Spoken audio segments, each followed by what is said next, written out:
What is going on, everybody? It is your boy, you meant to come all through that. Back at it with another review.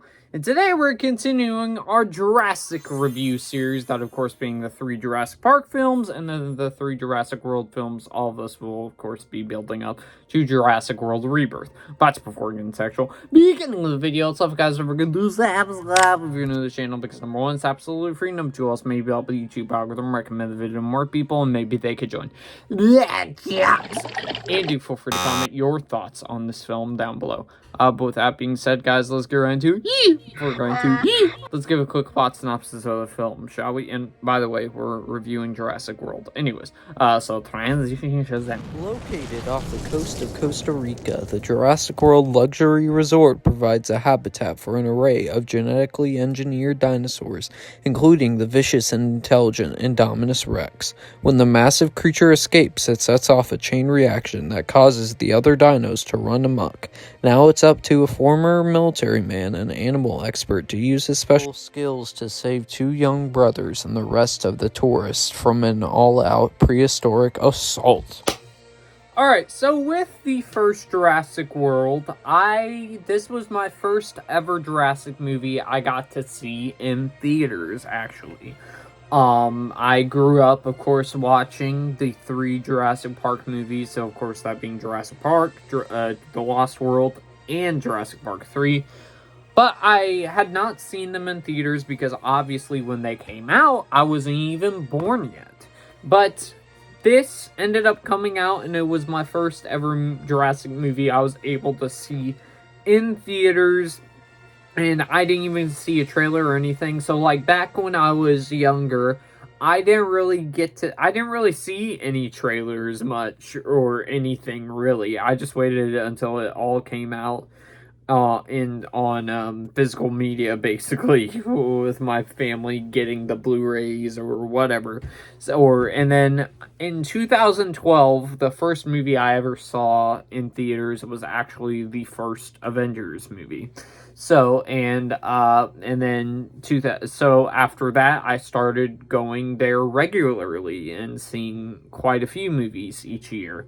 And this was one of the movies I saw in 2015, before I started actually having, before I actually had an iPad or phone or anything to actually look up trailers on YouTube. So, with that being said, I loved that movie then, and let's just see if my thoughts change on the film. Alright, shall we? Alright, so starting off with good in here, number 1 thing I have to talk about in here is the Indominus Rex as the big bad villain that you have in here is easily the best dinosaur villain of the whole entire franchise. It has a very, very unique look to it that makes it stand out compared to a lot of the other dinosaurs. And I just love how it's presented on screen with how vicious it is. I do as well like the new cast that you have in here. So, for example, you have Chris Pratt in here, of course, as the main lead character, Owen Grady, which this was when Chris Pratt just starred in Guardians of the Galaxy, and also he was the voice of Emmett in the Lego movie. So basically this guy was pretty much on a hot streak as of late. So seeing him in a Jurassic movie was definitely a great choice, and this was before the time, like in 2023 to now, where he just gets cast in everything. So where people are mostly like, when they ever hear he's cast in a movie, they go like, really? I'm kind of tired seeing that guy now. But that's what most people go like.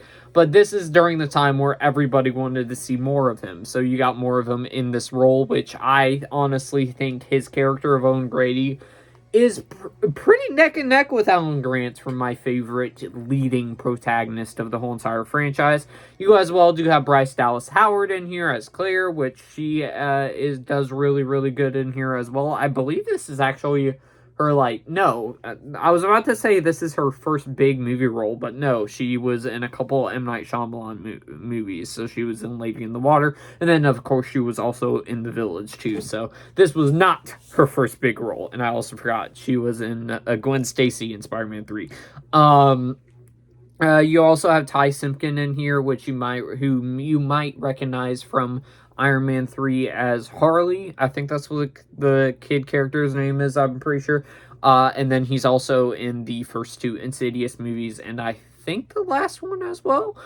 So he's in here, and he has a nice little and I forgot what the actor's name was that plays the brother in here, but them two have a very, very nice brother relationship throughout this whole entire film. That's definitely the heart of Jurassic Park and Jurassic World in here. The chase sequences in here as well, I thought were quite thrilling. They're maybe up there for most intense sequences since the original film, at least, with the whole entire gyrosphere sequence being a standout among other scenes as well. Also, with the whole entire dinosaurs invading the actual park sequence with a bunch of people there, that's intense as well. There's as well some genuinely funny moments throughout the whole entire film in here. You have most of them coming from Chris Pratt's character in this film, with his whole entire dynamic between himself and Claire throughout. I think as well, speaking of that, the chemistry between Chris Pratt and Bryce Dallas Howard is great in this film. I think it's definitely I think out of the three Jurassic World movies, it's definitely best in here. What other things? The kills in here I do as well really like. It's not an overly gory movie. Again, keep in mind that most of these movies are PG-13, but so for the most part, most of them are cutaways. But I think out of the Jurassic movies, this and Jurassic Park 3 are pretty much tied for the best kills in the whole entire franchise. Especially with the Indominus Rex murdering people left and right and animals left and right. So it adds for some very nice gory sequences in here that's pretty gory for PG-13 standards. And the final positive I have in here is the final act of the film. It might just be fan service, but I think it's an awesome conclusion to this film. Might be it's very close with the original film for my favorite final act of the whole entire franchise, but I still think I'll give the edge to the original film, though. But this is really close because I love everything that happens in here. That is the good done. Now let's move on to the next aspect, which I only have one. And that is the character of Hoskins. So I forgot to mention him in the cast as well, but he's actually played by Vincent D'Onofrio in here, which it might have been one of his first major role. Well, actually, no, he was in Men in Black. I keep on forgetting that he was in that, by the way. But he's in here as this character named Hoskins, which he does good in the role, but it's just I'm 50-50 on the character because I don't know necessarily how to feel. Because on one hand, there's this interesting backstory that this character has where he brings up a wolf or something that I forgot. A little wolf cub that he had, basically, that there's a whole entire story about that he talks about in the film earlier on that I did find interesting and definitely made him stand out compared to all the other human villains in this franchise. His motivation is definitely it's not interesting, but I definitely think it's one of the more unique motivations and one of the better motivations of the human villains in the whole entire franchise, where he basically just wants to weaponize these dinosaurs. So I think that's interesting, but it's just he comes off kind of one note at the with how the movie ends with this character. That's all I'll say.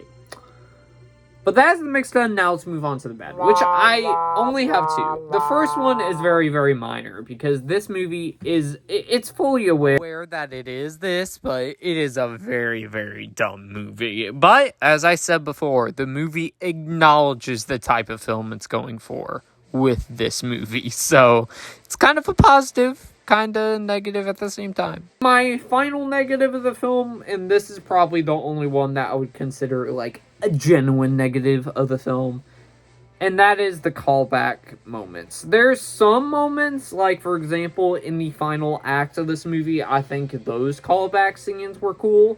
However, there's other callbacks in this movie that kind of just felt a little too fan servicey and on the nose, just like what I felt with Alien Romulus from last year. Even though I loved that film, there were still some fan servicey moments that I thought were too on the nose.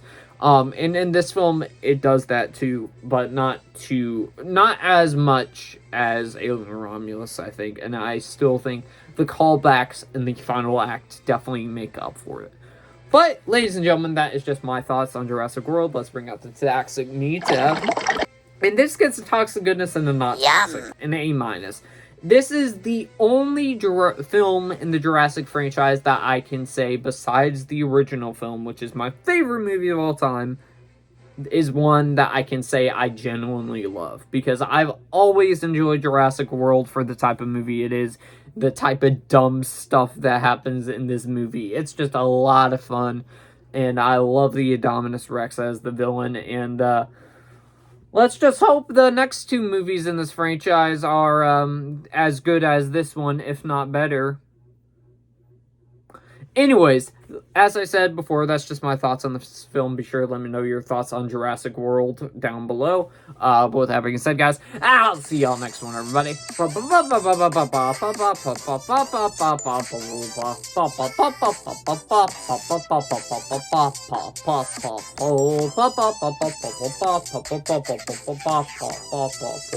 Peace.